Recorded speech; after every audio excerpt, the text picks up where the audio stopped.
Before Islam, Arabia was a land of scattered tribes, constant feuds, and many gods. There was no unity, just survival in the harsh desert. Then in the 7th century, Muhammad began preaching a message of one God, calling for unity and justice. Against all odds, he united the tribes under Islam, forging a new shared identity. When Muhammad died in 632 AD, the fragile unity was threatened. Some tribes wanted to break away. The future of the Muslim community hung in the balance. The Prophet's companions acted quickly, choosing Abu Bakr as the first caliph to preserve unity. Under his leadership, the energy of the united tribes was redirected outward. Arabia was no longer a land of endless feuds. It was ready to face the world. A new era was about to begin, one that would reshape not just Arabia, but the world beyond. The stage was set for a transformation no one could have predicted.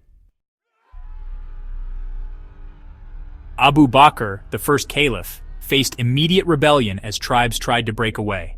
He launched the Ridda Wars to restore unity, sending armies to bring the tribes back. His most brilliant commander was Khalid ibn al-Walid, a former opponent turned military genius. Khalid's bold tactics and relentless campaigns crushed the opposition, earning him the title Sword of God. The Ridda Wars not only secured Arabia, but forged a disciplined, battle-hardened army. With Arabia united, Abu Bakr set his sights on the great empires to the north, Persia and Byzantium. Khalid was chosen to lead the charge. The Muslim armies, once divided, were now a force ready to challenge the world's superpowers. The era of early Muslim expansion had begun. The world would soon witness a series of conquests that would change history. The desert warriors were on the march. The Sassanid Persian Empire was ancient and powerful, with vast lands and a formidable army. Khalid ibn al-Walid led the Muslim advance into Persian-held Iraq, facing daunting odds. At the Battle of the Chains, Khalid's mobile tactics outmaneuvered the chained Persian soldiers, securing a crucial victory. He followed with triumphs at the Battle of the River and Wallaja, where he used brilliant maneuvers to trap and destroy Persian forces.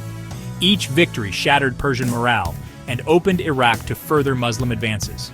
The campaign culminated at the brutal Battle of Ullais, breaking Persian resistance in lower Iraq. Khalid's speed and strategy proved the Persians were not invincible. The Sassanid defenses crumbled, and much of Iraq fell under Muslim control. These victories transformed the Muslim army into a formidable force. Khalid's campaign was a masterclass in leadership and determination.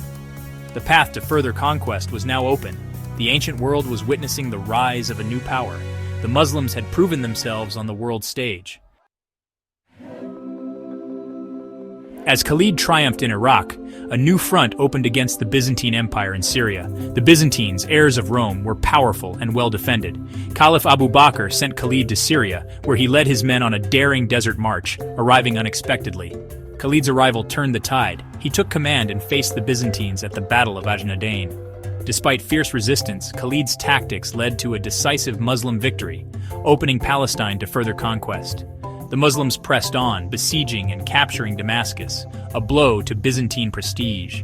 City after city fell as Khalid dismantled Byzantine defenses. The map of the Middle East was changing rapidly. Khalid's relentless campaign pushed the Byzantines back, reshaping the region. The Muslims had proven they could defeat the world's greatest empires. The conquest of Syria was underway. Determined to reclaim Syria, Emperor Heraclius assembled a massive army for a final stand at Yarmouk in 636 AD. The battle raged for 6 days. The Byzantines outnumbered the Muslims, but Khalid's tactics and leadership were decisive. A sandstorm blinded the Byzantines, and a final Muslim charge shattered their army. Syria was lost to Byzantium forever. Yarmouk became one of history's most decisive battles. Meanwhile, the Sassanid Persians prepared for their own last stand at al-Qadisiyyah. The Muslim army, now led by Sa'd ibn Abi Waqqas, faced a massive Persian force with war elephants. After days of brutal fighting, the Muslims triumphed. The Persian general was killed, and their army routed. The capture of Ctesiphon soon followed, signaling the collapse of the Persian Empire. In just a few years, the Rashidun Caliphate had defeated 2 superpowers. The world order was transformed. The conquests were far from over. Egypt and North Africa awaited. A new era had dawned, shaped by faith, unity, and determination. The legacy of these early conquests would echo for centuries.